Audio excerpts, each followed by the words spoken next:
So, what if the secret to incredible leadership wasn't found in some stuffy boardroom, but in a playroom?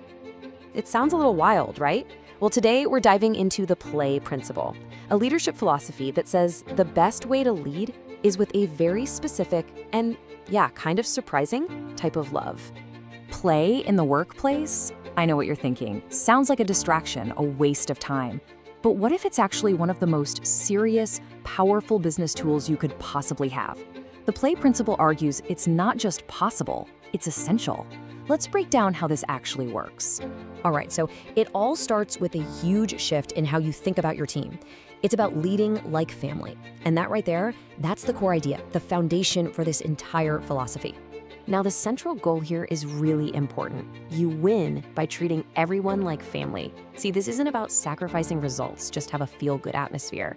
It's actually the total opposite. The idea is that a genuinely supportive, trusting environment, like a really healthy family, is the very foundation you need to build a high-performing team.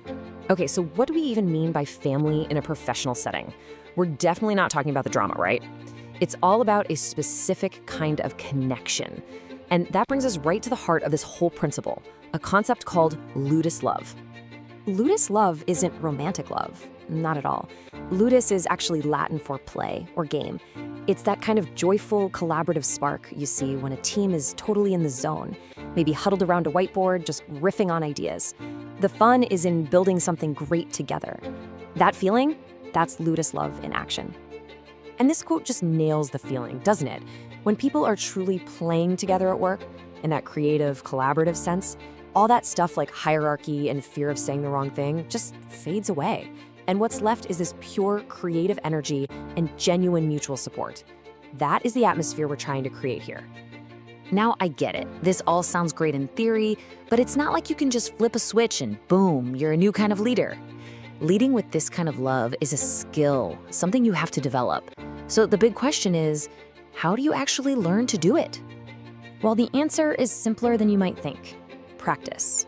And that's how we get from just understanding the theory to actually having the skill.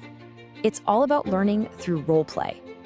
So here's the basic roadmap to getting this right. Step 1 is learning the concept, which, hey, we're doing right now.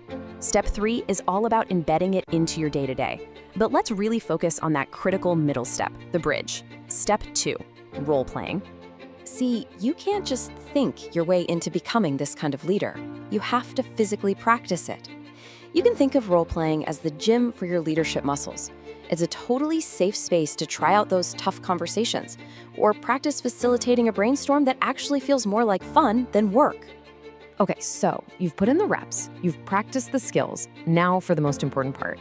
How do you take this out of the training room and make it real, day in and day out, in your actual workplace? This is where the rubber really meets the road. Because a great mindset is, well, it's great, but it's not enough. For this to have any real, lasting impact, that feeling of ludus love has to be converted into tangible, visible actions. It has to become part of the very fabric of how your team operates. And making it real comes down to these 3 pillars. First up, policy. We're talking about the formal rules. Maybe that means tearing up your rigid, one-size-fits-all performance review policy and building a new one that's flexible and all about growth. Next, you've got procedure. This is how the work actually gets done. You could change your project kickoff from a boring lecture into an interactive game where every single idea gets celebrated. And finally, practice. These are the little daily habits that build the culture. It could be as simple as starting every meeting with a quick personal check-in or creating a ritual to celebrate not just the big wins, but the valuable failures too.